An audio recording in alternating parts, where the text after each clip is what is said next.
What's going on, guys? Welcome back to the Dom and Pop DC Sports Talk Plus podcast. This week needs no introduction. We got special guest Lou Holder here joining us. Lou, thank you so much for coming on this week. It's a pleasure. It's a pleasure. I made it on Dom and Pop. I made it.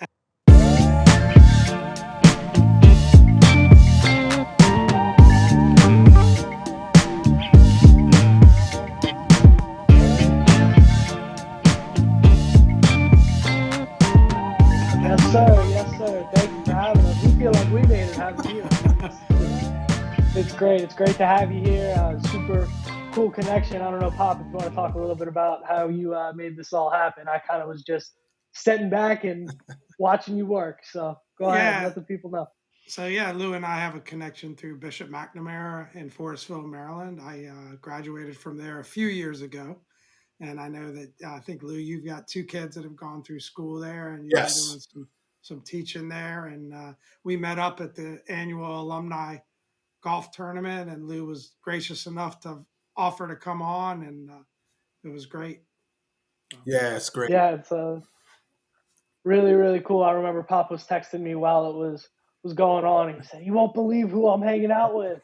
Check it out." And then said, "I think they're gonna come on the pod." I was like, "That's awesome." So we're super happy to have you. And I figure, what better way to spend this time together? Talk a little Commanders, talk a little Terps, talk a little Wiz, kind of touch base on everything. And then, of course, we want to give you some time to talk about what you've got going on, building your YouTube channel over there, and Hmm. do your thing. That's great. Yeah, I will say that Bishop McNamara is a special place. How all the connections come together. I have sent two students through Bishop McNamara in Forestville, and to this day, my wife and I have said that sending our kids to Bishop McNamara is one of the best things we've done as a parent, because the high school experience is just so critical, and it really is a family over there. It prepares you, and what I'm doing over there now is the former president, Marco Clark, asked me to come over and beef up the broadcast journalism area of the school. And Wow. so about 5 years ago, he asked me to come on and just help with any expertise I could. And I was like, I'll gladly do that, because I believe so much in the students there. And 5 years later, man, I have broadcast journalism students all over the East Coast that have graduated, and Wow. and now they're doing everything from editor in chief of their newspaper to some are on television, some are doing radio. Wow. It's just amazing that the light that you know that they got at Bishop McNamara through what I've been doing and through others like the yearbook club and stuff that they've also been doing, has prepared them for a career in journalism. And it's so wide and it's so vast and it's so broad, that there's brilliance just going on. And I'm getting all the reports back 4 or 5 years later, the editors and behind the scenes and camera people, everybody's just jumping in the That's media great. space. And now they have an actual studio there in the new That's Science and awesome. Innovation Center. So the sky's just the limit for Bishop McNamara and all other, these young students who are getting a shot at doing journalism the right way. Wow, that's That's great. amazing. Thanks for sharing that. Mhm. I know, me and my brothers all went to McNamara. You met a couple of my cousins. We played golf together, and it was a fantastic experience back then. And just watching the school grow since then, and what it's become and continues to become is just great to see. Yeah. And I'm Dr. a proud Barnhart and alum. Dr. Barnhart and Deanne Carter and the administration, they're doing a wonderful job over there. So I'm very happy still. My kids have left and I'm still there at the school teaching, because it That's means that great. much to me to pour into the next generation of journalism students and Bishop McNamara students. Fantastic. Mhm. That's excellent. That's so, I think back on my time in high school, and of course, I didn't go to McNamara, but I did have such a fundamental, life changing experience with a couple of teachers that just really kind of directed me. One teacher in particular directed me the right way, and now all of a sudden I'm living all the way across the country, working in the music industry, like completely changed my life. So it's so cool to hear the other side of that story and to hear that there are still great people getting involved in what they're passionate about and making sure that that torch is passed down. That's super cool. Yeah, That's what it's all about, that's really. awesome. Yeah, thank you for letting me share that. I had to start off with that because I feel that that educational base is how I got started. And then I had mentors along the way, but somebody inspired me. Somebody came into my classroom and inspired me. And I always said, when I get to where I'm going, I'm always going to give back and I'm going to inspire in some way. And Bishop McNamara gave me one of those opportunities to give back and teach, and it's been great. It's been great. That's perfect. That's That's perfect. great. That is yeah, that's awesome. I mean, man, it feels a little futile to talk about football now after that, right? That's like that's awesome. That's super super cool. Yeah. I could sit and listen to hear you talk about it all day. But with that being said, what do you say we get into a little bit of Commanders talk? Sure. Hmm. Cool. So I'll kick off. We got a list of questions here. I'll kick off the first one and then I'll let Pop follow me up. So we're just going to start kind of general. We actually, me and Pop sit here, we speculate, we kick around based off of what we're seeing on Twitter and then what some of the more reliable sources who are actually there are talking about it. But we've actually got somebody who's boots on the ground at OTAs and minicamp watching this stuff happen. So just generally off the top, what are some of your impressions? What are you most impressed with right now coming out of OTAs and minicamp this year? Well, I mean, I've been covering this team for 21 years. So my first Wow. year was Steve Spurrier, um, Patrick Ramsey. Daryl Green's last year was my first year. Um, Wow. and I have to say, there's only been a couple of seasons where I've seen the energy where it is in the off season, where it is right now. So my early impressions is the the most impressive player out there in the off season or so far is not a player; it's a coach. Eric Bieniemy has just changed a lot of what they're doing out there, Oh man. Love that. and it's as I said to many people, a coach yelling at players is not a new idea. We've seen it before. Right. It just hasn't been seen a lot by the Washington franchise media during practices a lot. It hasn't been seen a lot. Um, I'm sure behind the doors and private meetings or group meetings with position players, you might hear some yelling, whatever, but not full out yelling and making sure the urgency of every moment of practice is just maximized. And that's what you see with Eric Bieniemy.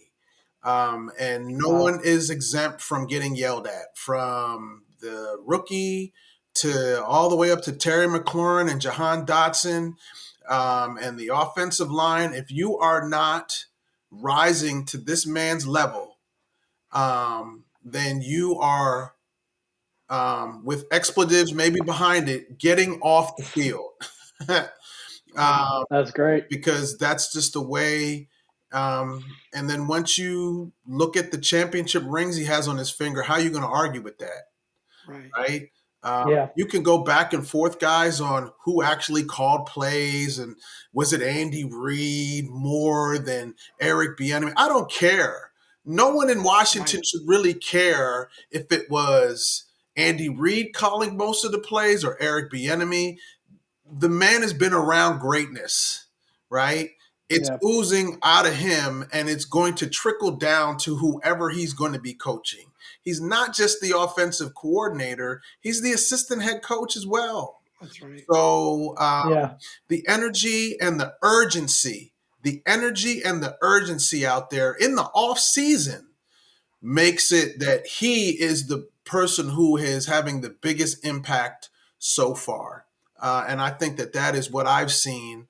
What a lot of people, if you pour true serum into a lot of people who have covered this team for a long, long time, they'll say that the energy and the urgency are the two things that they have seen out there so far, and it's just the off season. It's just the off season, but to Yeah. build the base, to build the expectation, and to build the understanding and the installation, as they call it, of what they're going to be doing when training camp and the you see pad. That's what everybody's looking forward to when they start putting Right. on pads and they have those sessions with the Ravens and they scrimmage them, and people are looking Absolutely. forward to that. But when you look at where we were last year or where this team was last year, with Carson Wentz and Taylor Yeah. Heineke and not having Chase because of his knee, and there was just a lot of things going on.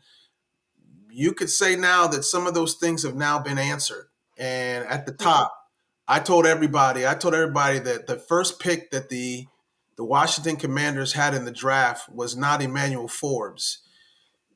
It was Eric Bieniemy. That was their first That's a pick. great Wow. line.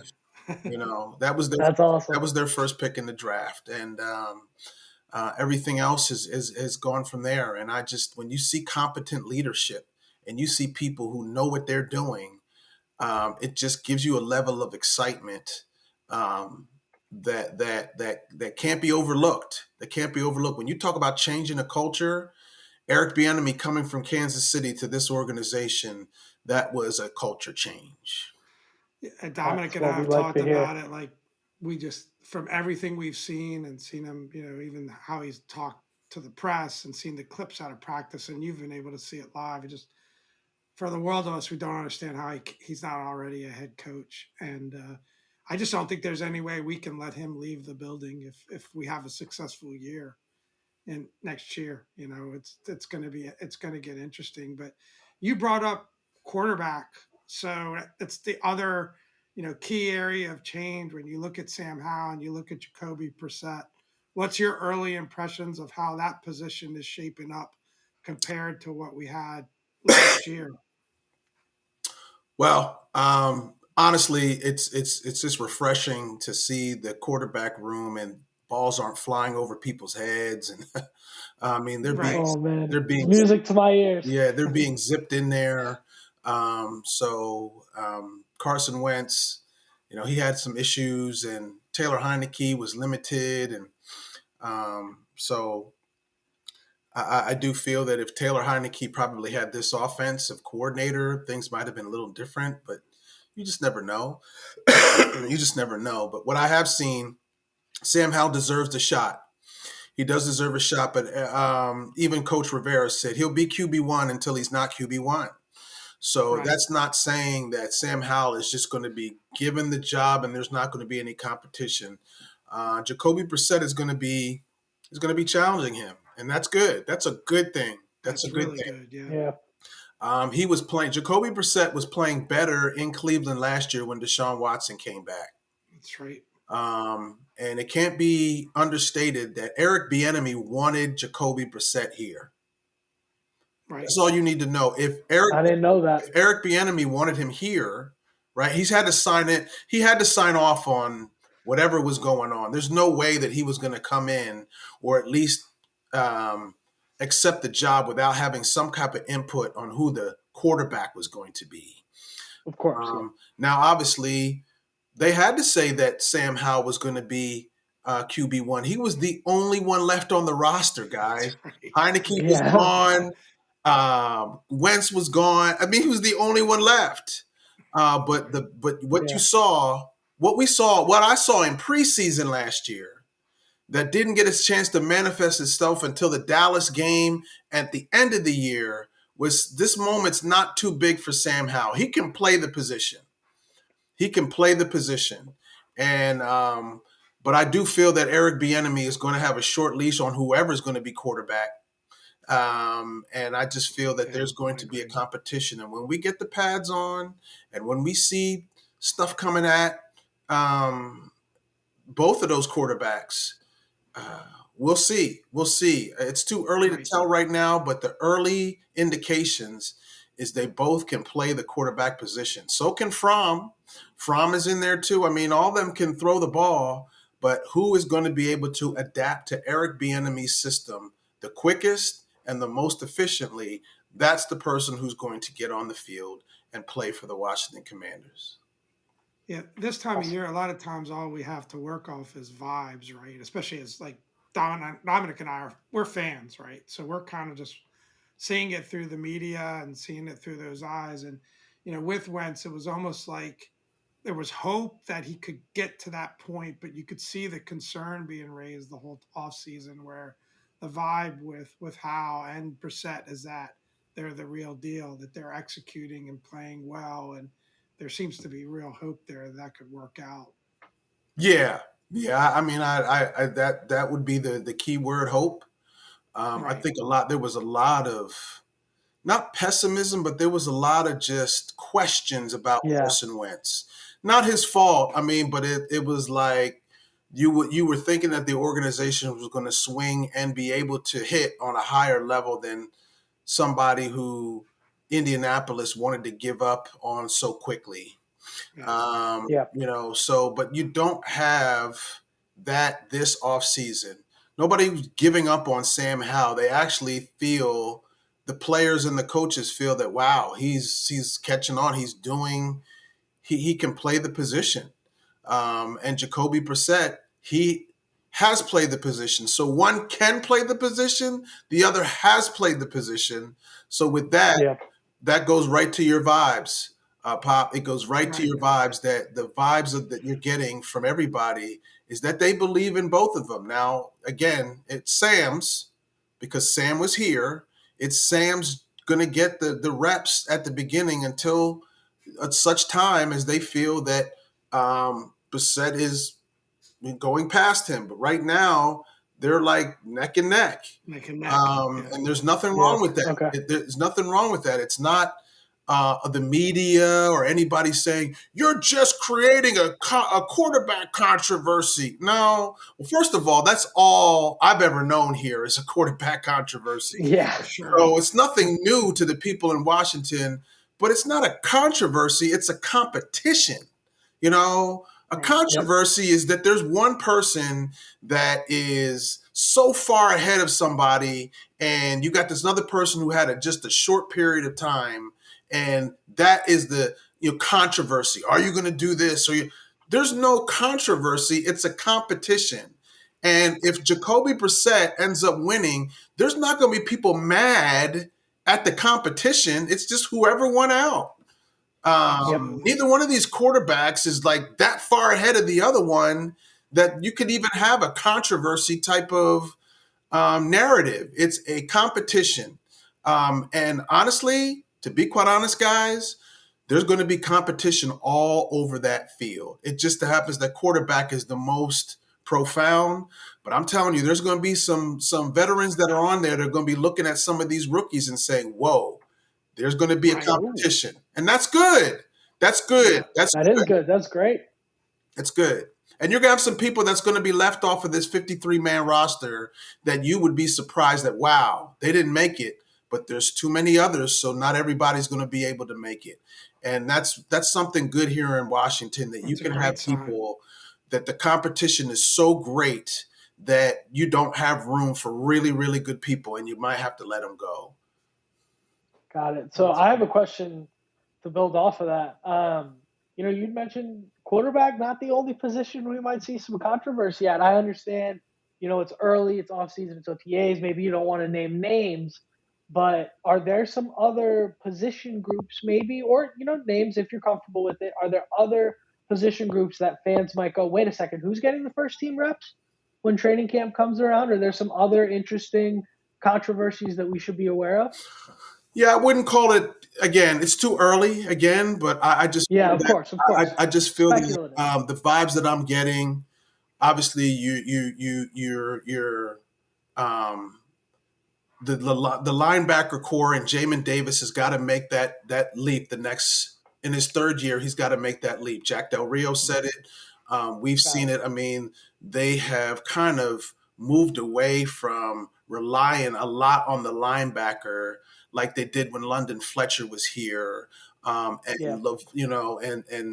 things of that nature. LeVar Arrington. I mean, those kind of linebackers Jeremiah Trotter. I mean, those type of linebackers that were once here, they don't rely that much. This defense hasn't relied that much on them. It's more of the secondary and the front. But you would think that Jamin Davis is one of those because of how high he was drafted.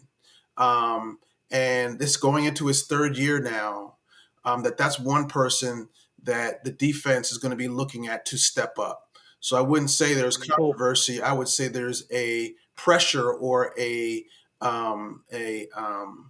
real urgency to step up. A real urgency to step up. Obviously, I like that. Obviously, Chase and Montez, they're in contract years, and we all know what's inherent with all the stuff that's gone on with them. So they're going to be people that are going to need to step up. Do you want to get that bag like Daron Payne, or are you going to shrink in your contract year? Both of those guys can get to and they're going to need them. They're going to need them. They locked up Payne. They locked up Allen. Great, but you need those edge rushers in this particular defense. You need those edge rushers. And this defense has made it clear with going with Forbes and then Quan Martin with the first two picks. This defense has made it clear. This organization has made it clear that they are intending to turn the ball over. There's going to be a bunch of heat-seeking missiles out there just trying to turn that ball over. And it hasn't been that kind of back matching the front. It hasn't been that way basically since Sean was here. Because you had Ronaldo Wynn, you had Phillip Daniels, you had Andre Carter, you had Cornelius Griffin, you had all those guys up front. But then you had Sean. You had Sean back there with whoever was back there. Sean had every person that's playing defense now in the secondary. Sean had all of that wrapped into one person. And so, but now you have a defense that can actually turn the ball over, or its intent is to turn that ball over, and it needs all parts to do so. So on the defensive end, I would say that that linebacker, and then obviously Chase and Montez. On the offense, I think the whole offensive line is being scrutinized, and rightfully so. That offensive line. I would have wanted them to do something with offensive line before Stroberg. But then again, the way Eric Bieniemy runs his offense, you might not need the offensive line as much because he's going to be doing so many quick things. Offensive linemen don't like to pass block. They like to run block. If you are, and that was one of the things that was a little frustrating with the Scott Turner play calling. You had Carson Wentz dropping back. Oh my God! You're preaching to the choir. A slow quarterback dropping back, and an offensive line that couldn't protect him. Definitely had problems in the past, and it was just like you could see it. Like it was it's not going to work. So you should. That was like such a key theme on so many of our post game shows. We were just saying, why is he taking a 7-step drop? And I think it was the first Eagles game where he was just getting crushed, and they just kept dropping him back further and further. And I was like, what are you doing? Like, just get the ball out of his hands, Yeah. It's crazy. Yeah. So that's the skinny on that. I just feel that, that running, everywhere is solid. Everywhere is solid, guys. Everywhere is solid. That the running back group is solid. You bring in this kid, Rodriguez, from Kentucky. He can play. You put him with Antonio Gibson, and you put him with B-Rob, who's going to have – I mean, remember last year around this time, right before he was shot. We're just lucky to have him alive. He's going to be a beast. And I think the happiest group of people to see Eric Bieniemy as the head coach, as the offensive coordinator and assistant head coach is the tight end room. Because if you see what Andy Reid did with, in Philly with Zach Ertz, and then he brought it to Kansas City, and him and Eric Bieniemy together, making Travis Kelsey one of the elite tight ends to ever play in the NFL. I mean, you have to look at our the linebacker. I mean, the tight end core and saying, "Wow, they're excited." To a man, they're all excited. Now, losing Amani Rodgers was tough Yeah. because he was Yeah, that's a shame. he was coming into his own.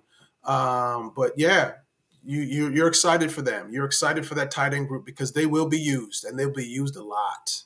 They'll be used a lot. Is Emmanuel Forbes, do you think, locked in as a starter? I mean, that might be an obvious question, but I mean, I he think just if you seems like draft the right somebody guy. that high, yes, and he can play too. So Yeah. I just think that him and St. Just and Defoe and Cam Curl back there together, and Kendall Fuller, all of those. But the person to watch, There's a lot of competition in that secondary too, absolutely, the right? person to watch out for me, Yeah. and the person who watch for me, and I think is probably going to be the most valuable or the one who's going to make the longest term impact from the rookie class is going to be Quan Martin. That's my guess because he's like a Swiss Wow. Army knife and he can play multiple positions back there, right?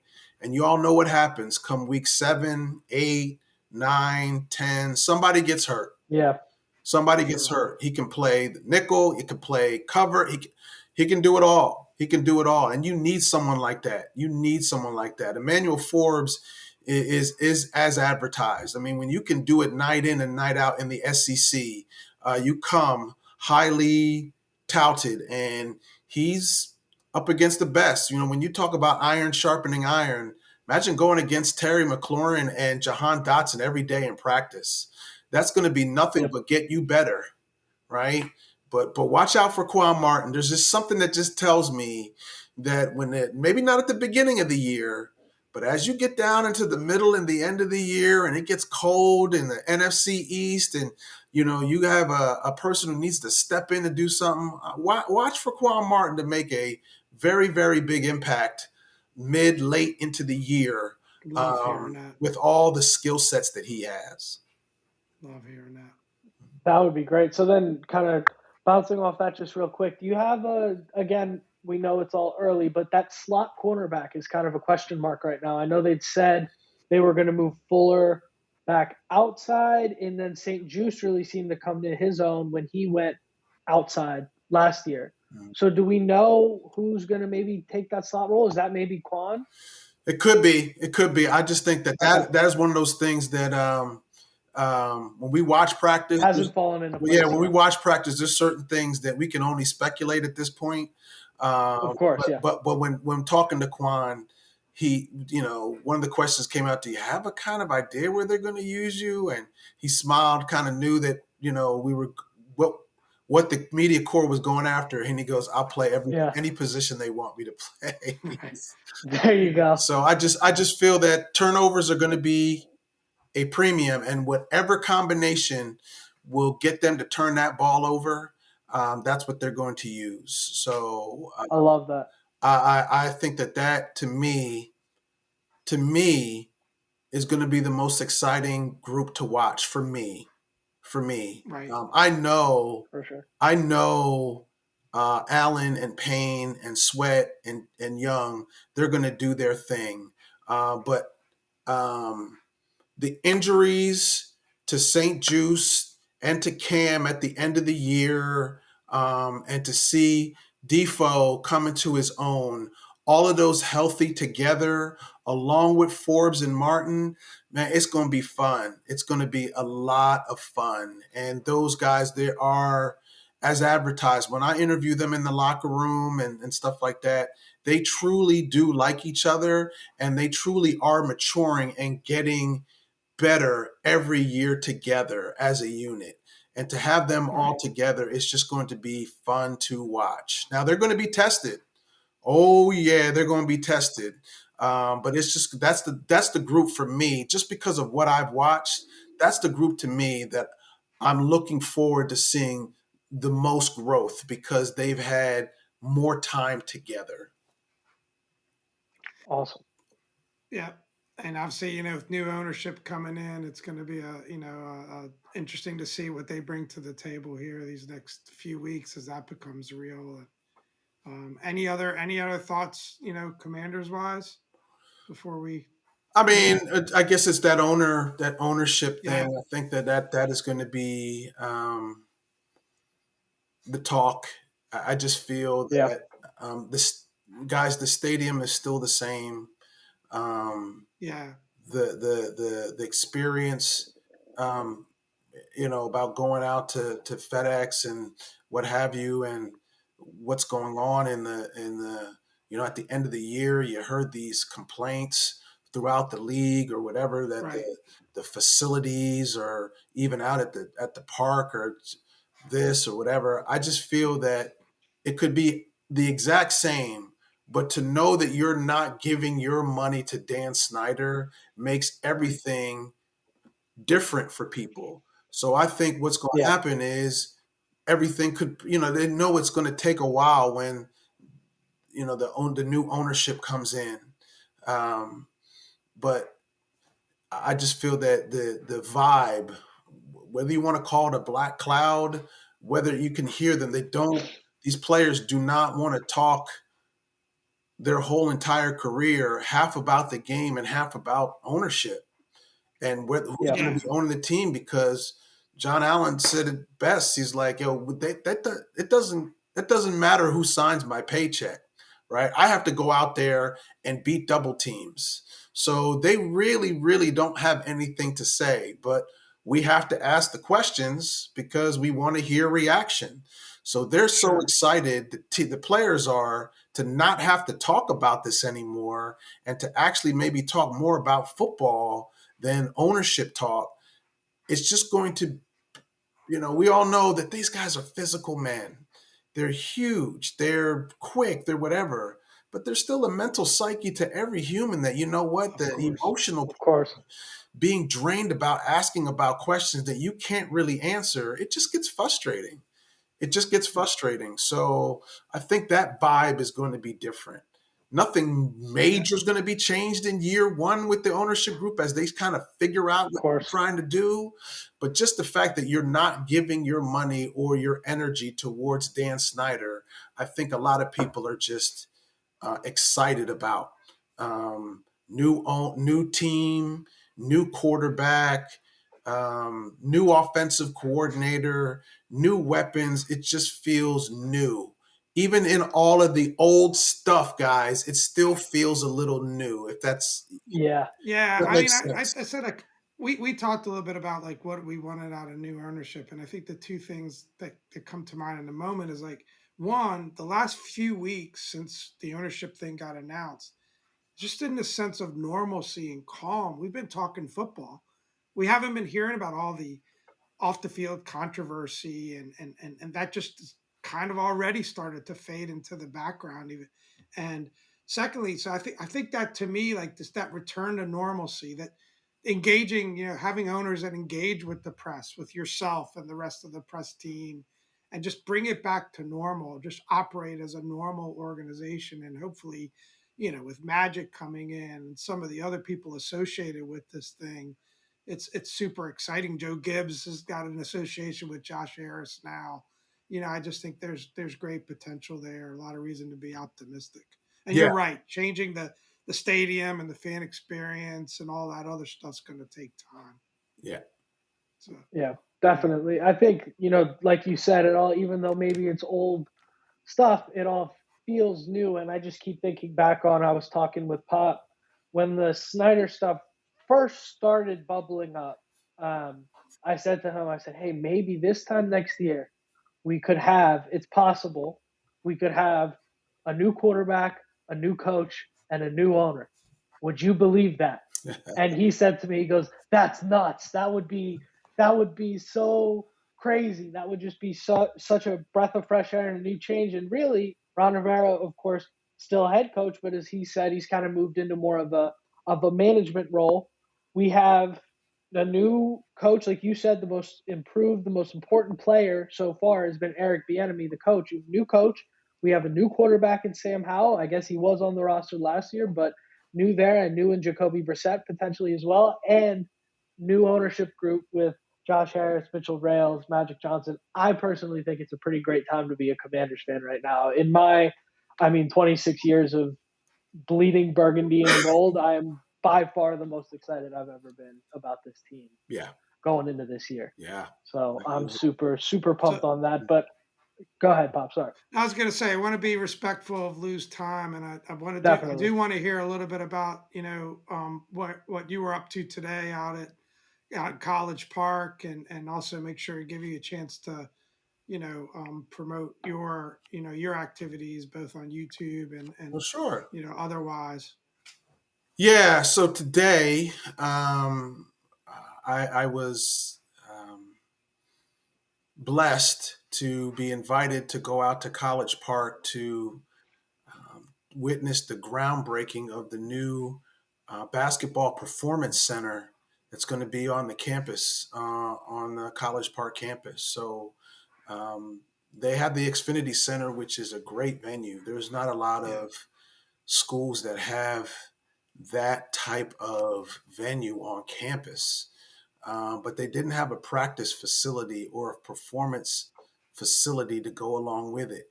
And as we all know, I mean, it's an arms race, man. You got to have artillery going on Yeah. to recruit and get these high level athletes to come to your spot, right?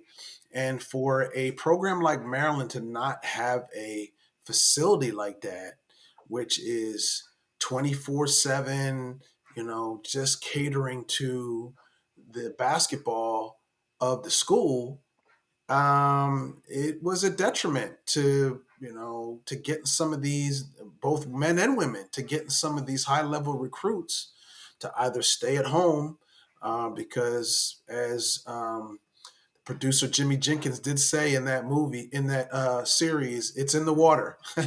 It's in the water. There is so much talent here in Prince George's County and in the area Yeah. to keep those kids at home. If they saw something like that, that Michigan has, that Michigan State has, that, all these top programs, they have these other things that they can throw at you to get you to go to that school. And Maryland needed one.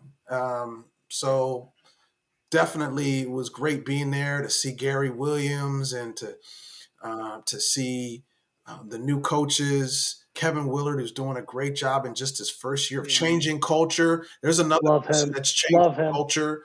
And then Brenda Fries, who you forget how dominant she's been, and how Yeah. impactful she's been as a coach. And Scott Van Pelt was the moderator, the MC, and he said something that I don't even think I really embraced and understood. There's only 5 programs in all of NCAA that have a men and women's basketball championship, and Maryland is one of them. Wow. Wow. Maryland is one of them. I think Baylor was one, UConn was another. I think Stanford is another one. I just can't remember all the others. I didn't realize But that. for Wow. Maryland to be on that list and not even have a performance center like that, that was a game changer. That was a game changer. So Definitely. I talked to Scott Van Pelt at length afterwards, and we were just talking about the whole landscape of college basketball now with this NIL and things of that nature. And this is one of those things that will be very, very profound as the NIL and as college landscape changes. Who's going to have that stuff that's going to keep these kids at school, right? Yeah. Because some of them can make money right away. How do you keep them, right? You keep them with top-notch facilities. Like Angel Reese from LSU said, yo, I'm making more money. I'm more valuable now here at college than I am in the WNBA, right? Right. Yeah. That's So incredible. why would you turn pro if you can get all that with the NIL deals and still be in school, So it's just a interesting dynamic. But again, as I said, guys, it's an arms race. You got to have all the artillery firing. And if you don't have a facility like that to even tout for these recruits, you're going to lose the battles. You're going to lose the battles to those other schools. And we all know how competitive the Big Ten is. Lord have mercy. Right. It's like, there's not an off night in that conference, especially in Right. basketball. And basketball is what Maryland is known for. For sure. Basketball from Lefty to Lenny and to McMillan and Elmore. I mean, basketball is what Maryland is known for. Um, Yep. and on the women's side, you I mean, there's so many. There's so many. Diamond Miller is just the latest, but there's Crystal Langhorn and Shay Duran and all the greats that all those banners are up there. They needed a facility like that to match that awesome Xfinity Center. So it was kind of Yeah. cool to see that and to know in That's 2005, great. 2025, they're going to have something that's going to be spectacular. The images look great, and Maryland does that thing big. They do it big and they do it right. Right. So that's Right. going to be Yeah. exciting. So yeah, that was where I was today. That's great. Make sure Lou's got a great interview with Scott Van Pelt on his YouTube channel, Yes, Older Hangout. Make sure you check that out. And he's always yes, got Yeah. the great content in that yeah. channel, So whether it be I started Commanders or Terps. I started this Holder Hangout where I just wanted to interview people, and the equity that I've had in this market. People know me, and they trust what I do with a device in my hand, and I just like talking to the players. I like talking to the coaches. I like talking to the and getting interesting facts about certain topics, and I just find it fun. And a lot of people have commented, even people in the group that we met for Bishop McNamara, commented how refreshing it is to see the interview questions. So the one with Scott Van Pelt was very frank, and he was Right. Yeah. very frank and very candid about where we are as a society with this NIL. Right. And that's the kind of stuff that you just need the right person to ask that question. And I'm just happy and blessed that 21 years of being in this market that I have an insight to a lot of things. And this Holder Hangout is just taking off. People are watching it, they're commenting, they're having good time, listening to different comments from people. And I just hope to continue it because it is actually fun to do sports my way, the way I want to do it, and it's fun. It's That- fun, and That's great. Well, we're fans, we're Thank you. subscribers, and I Definitely. encourage anyone listening to make sure you do the same yeah, if you haven't already. yeah. So for For sure, sure. it's great. Well, thank you so much, Lou, for coming on. This was great. We really blessed to have you do this for us, No, I and we're happy appreciate it. to I appreciate return the it. favor in any way we can at any time. For sure. Yeah. I love what you all are doing. This is Thank great. you. Continue to grow it. Anytime you need me, I'll be here. I thank you so We'll much call for you. the time, just to talk sports and to talk life and to talk just whatever. I just feel that it's a lot. Sports brings us all together, but we all have so many interesting Definitely. um, we have so many interesting journeys that it's just great to hear people's how they got to where they are and what they're doing. And it is kind of refreshing to talk. Um, the quality of sports. We have a lot of great sports in this area, for good and for bad. Again, the Dan Snyder stuff and the ownership now, the Wizards are under new ownership, under new with this new sports, monumental sports. Yep. The new GM and whatever. There's always those things, the business of sports that comes up, but at the end of the day, the passion that people have for sports in this area is kind of cool. I've been here, like I said, I've been here for 21 years. Before I grew up in the Philadelphia area, and there's just that energy of this city, of Philadelphia, of New York, that whole Eastern Seaboard that is just so fun to be around. And it looks like the football team is going to be something that we'll be talking about for quite a while because there's nothing that's going to be there's one thing that's going to be for sure is that there's going to be a lot to talk about with the football That's right. team and the basket Always. and the basketball team now with this new ownership. and all the stuff coming up in the colleges. It's great. It's great, and Yeah, it's I not love it. beautiful. It's just not just the big time sports like Bowie State. What Bowie State is doing on an HBCU Yeah, level and Howard. Yeah. I mean, the stories are just endless. I got I'm into right here. sports to tell stories, and the storylines that are coming out from all of these schools and these individuals, from high school all the way up to professional, is pretty darn cool. Well, and that's why I think, like, why we started this podcast is because, Dominic, I thought when he moved to, we always were big sports fans and we both played. I know you played soccer. We both played soccer and we talked basketball, we talked football. And then, when he moved to Boston to go to school and then he moved across the country to LA, I thought maybe that would fade. But no, we were constantly on the phone. We'd be on the phone for an hour, just going back and forth and disagreeing. And I'm like, we should do a podcast because this is pretty good. Like, That's it's awesome. a different Yeah. dynamic because That's it's father awesome. son and Yeah. different generations. I saw the glory years. He hasn't gotten there quite yet, but yeah, Not a lot of he's glory in evident. my Not I think alive. he's lifetime. Not alive. evidence of the passion that even the younger generation has. And I think if we could do it the right way, if the Wizards could turn it around, if the Commanders can turn it around, you're going to see that fan base come out. I really Yeah. believe it. Yeah. Yeah. You're absolutely right. I mean, they, my son, he's 23 years old now, and he did see a Stanley Cup.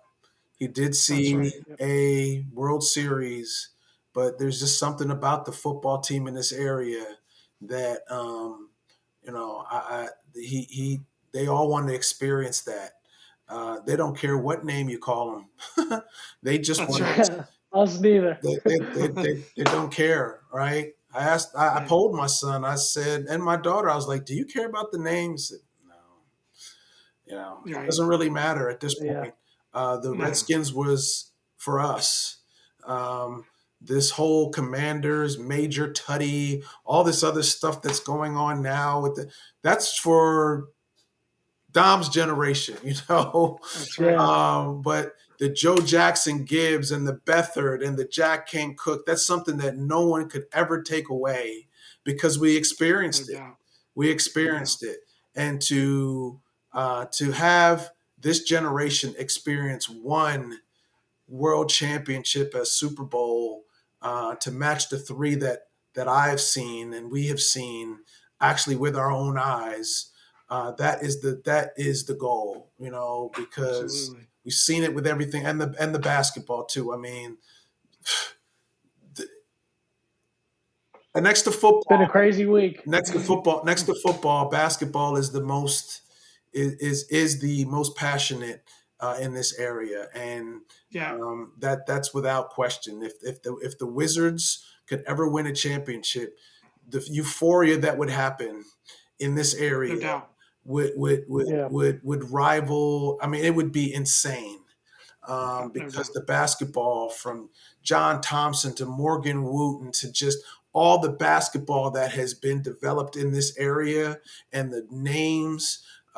It's just basketball is huge here.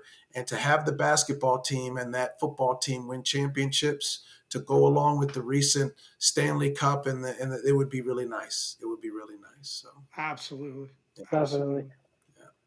Man, you spoke about passion and energy, and I tell you what, Lou, I know it's our first time meeting virtually here, but it oozes out of you.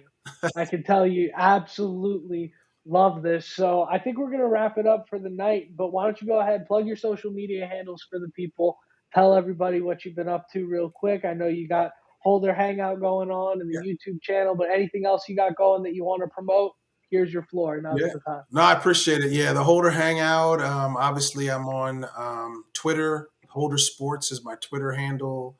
I'm on Instagram with Lou underscore Daddy. That's my Instagram handle. I teach communications either at Bishop McNamara and at Prince George's Community College. So that's what I'm up to right now. And I also do a lot of play by play for HBCU Go. HBCU Go is the new HBCU Awesome. portal. Byron Allen, the Oh, cool. the the media mogul, purchased HBCU Go, and there's a lot of stuff that I'm doing with that as well. So That's I'm great. pretty Awesome. busy, but I love it, and I love it. I mean, it's what I want to do as passion with sports. And but yeah, I'm really interested in growing this Holder Hangout, just like the Dom and Pop podcast. It's really cool because I'm meeting so many new people through the realm and through the device of social media. Yeah, Yep. And obviously, the pandemic sped a lot of things up. it But did. now, the people that you're meeting now, um, not all good, because not everybody should have social media. Let's call it what it That's is. for sure. Of course, yeah. It's a People, double-edged people sword. should not have social media, but the people who are actually governing themselves correctly through the social media platforms, it's actually kind of cool, meaning new people that you never would have met if it was just me talking to you through NBC, ABC, Fox, whatever. Now we can have dialogues that can be recorded and other people can watch it. It's really fascinating. So it can be Oh yeah, addictive, and sometimes you got to find a balance for sure. Definitely. with life balance. But at the end of the day, I just think the medium now is wide open for people to have great discussions about sports, about a lot of content. And that's what I appreciate about this conversation. So thanks for having me on. Thanks, Lou. It's all the pleasure's all ours, Lou. Thank you so much. We really enjoyed having you. And I say we usually do at the end. I say without further ado, I've been Dom, and Dad says this is Pop. So if you want to throw a "This is Lou" on there after that, that would be great. We'll Gotcha. wrap it up. I got you. All right. So without further ado, I've been Dom. This is Pop. And this is Lou. All All right. right. Thank you guys so much for watching. Lou, Thanks a thanks lot, again. Lou. You guys have a great week.